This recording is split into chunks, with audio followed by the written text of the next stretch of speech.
When in the course of human events it becomes necessary for one people to dissolve the political bands which have connected them with another, and to assume among the powers of the earth the separate and equal station to which the laws of nature and of nature's God entitle them, a decent respect to the opinions of mankind requires that they should declare the causes which impel them to the separation.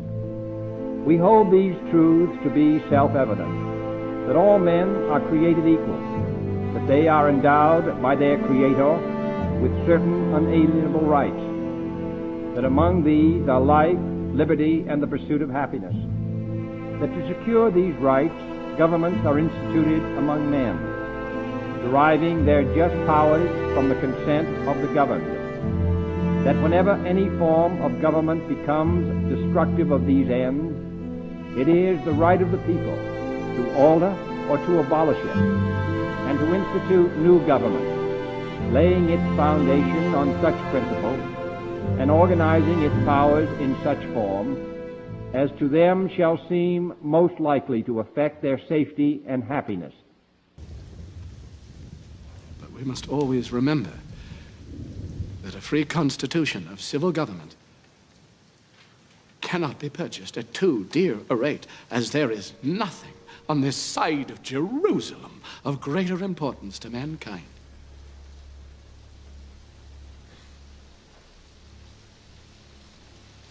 My worthy colleague from Pennsylvania has spoken with great ingenuity and eloquence. He has given you a grim prognostication of our national future, but where he foresees apocalypse,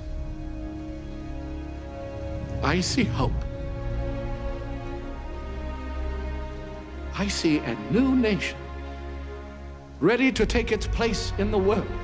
Not an empire, but a republic. And a republic of laws, not men. Gentlemen, we are in the very midst of revolution, the most complete, unexpected, and remarkable of any in the history of the world. How few of the human race have ever had an opportunity of choosing a system of government for themselves and their children.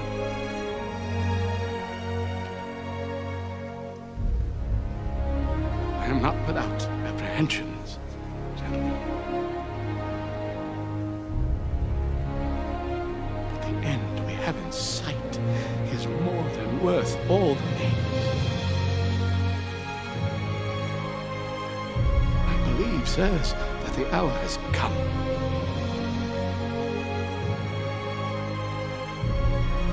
My judgment approves this measure, and my whole heart is in it.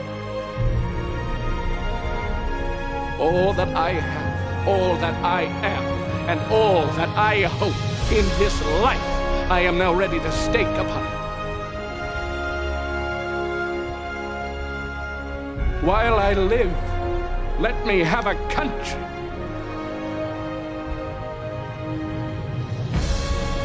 A free country.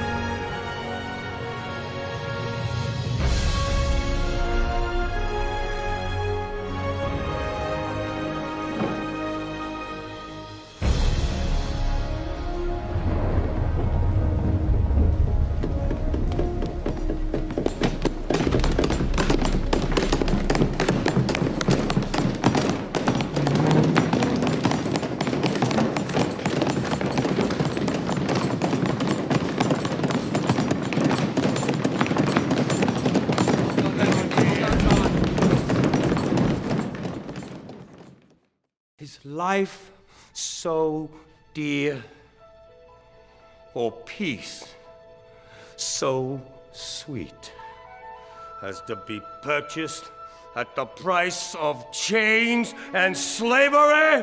Forbid it, Almighty God!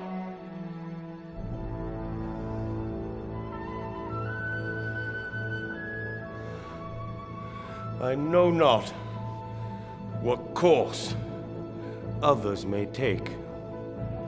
But as for me, give me liberty or give me death.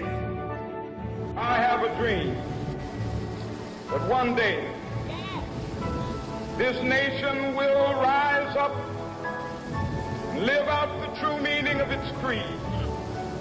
We hold these truths to be self-evident, that all men are created equal.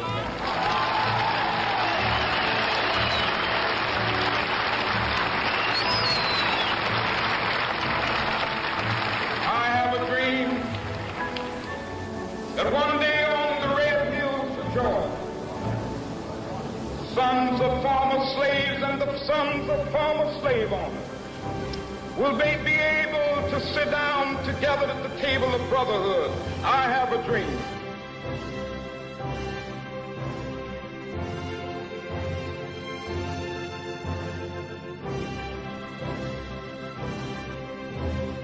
When you open your heart to patriotism, there is no room for prejudice.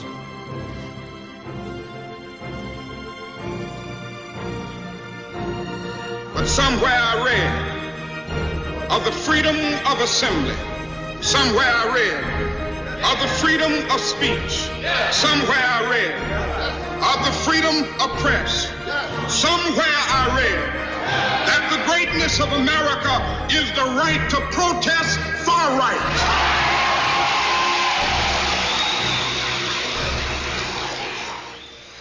Well, I don't know what will happen now. We've got some difficult days ahead. But it really doesn't matter with me now, because I've been to the mountaintop. You and I have a rendezvous with destiny. We'll preserve for our children this, the last best hope of man on earth, or we'll sentence them to take the last step into 1,000 years of darkness. Like anybody, I would like to live a long life. Longevity has its place. But I'm not concerned about that now. I just want to do God's will. And He's allowed me to go up to the mountain.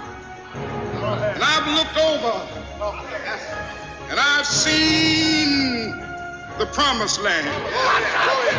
I may not get there with you, but I want you to know tonight that we as a people will get to the promised land.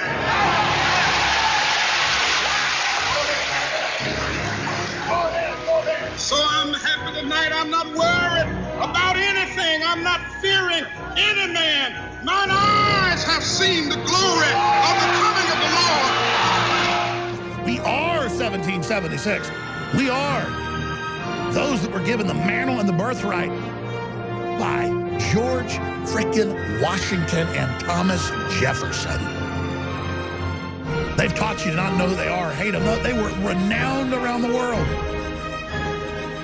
George Washington, for weeks, had dysentery and lost about 1/3 of his weight and climbed around in freezing ice with his men, where they would go on marches at night and they'd lose 10, 15 people just in one battalion, freezing to death. To at dawn battle the Germans 3-1 at places like Trenton in 30 below temperatures, in 20+ mile marches in the dark, with men dying all around him, and George Washington with diarrhea running out of his pants on top of that horse, marching to kick ass, marching not to give up, taking action. That's who we come from, and we let all these hunchback scum rule us. I will never submit to you. On the eve of our struggle for independence, a man who might have been one of the greatest among the founding fathers, Dr. Joseph Warren, President of the Massachusetts Congress, said to his fellow Americans, "Our country is in danger, but not to be despaired of. On you depend the fortunes of America. You are to decide the important question upon which rests the happiness and the liberty of millions yet unborn. Act worthy of yourselves." Well, I believe we, the Americans of today, are ready to act worthy of ourselves. ready to do what must be done to ensure happiness and liberty for ourselves, our children, and our children's children. And as we renew ourselves here in our own land, we will be seen as having greater strength throughout the world. We will again be the exemplar of freedom and a beacon of hope for those who do not now have freedom. To those neighbors and allies who share our freedom, we will strengthen our historic ties and assure them of our support and firm commitment. We will match loyalty with loyalty. We will strive for mutually beneficial relations. We will not use our friendship to impose on their sovereignty, for our own sovereignty is not for sale. As for the enemies of freedom, those who are potential adversaries, they will be reminded that peace is the highest aspiration of the American people. We will negotiate for it, sacrifice for it. We will not surrender for it now or ever. Above all, we must realize that no arsenal or no weapon in the arsenals of the world is so formidable as the will and moral courage of free men and women. It is a weapon our adversaries in today's world do not have. It is a weapon that we as Americans do have. Let that be understood by those who practice terrorism and prey upon their neighbors. I'm told that tens of thousands of prayer meetings are being held on this day. And for that, I'm deeply grateful. We are a nation under God, and I believe God intended for us to be free. It would be fitting and good, I think, if on each inaugural day in future years, it should be declared a day of prayer. This is the first time in our history that this ceremony has been held, as you've been told, on this west front of the Capitol. Directly in front of me, the monument to a monumental man, George Washington, father of our country. A man of humility who came to greatness reluctantly. He led America out of revolutionary victory into infant nationhood. Off to one side, the stately memorial to Thomas Jefferson. The Declaration of Independence flames with his eloquence. And then beyond the reflecting pool, the dignified columns of the Lincoln Memorial. Whoever would understand in his heart the meaning of America will find it in the life of Abraham Lincoln. Beyond those monuments to heroism is the Potomac River, and on the far shore, the sloping hills of Arlington National Cemetery with its row upon row of simple white markers bearing crosses or stars of David. They add up to only a tiny fraction of the price that has been paid for our freedom. Each one of those markers is a monument to the kind of hero I spoke of earlier. Their lives ended in places called Belleau Wood, the Argonne, Omaha Beach, Salerno, and halfway around the world on Guadalcanal, Tarawa, Pork Chop Hill, the Chosin Reservoir, and in 100 rice paddies and jungles of a place called Vietnam.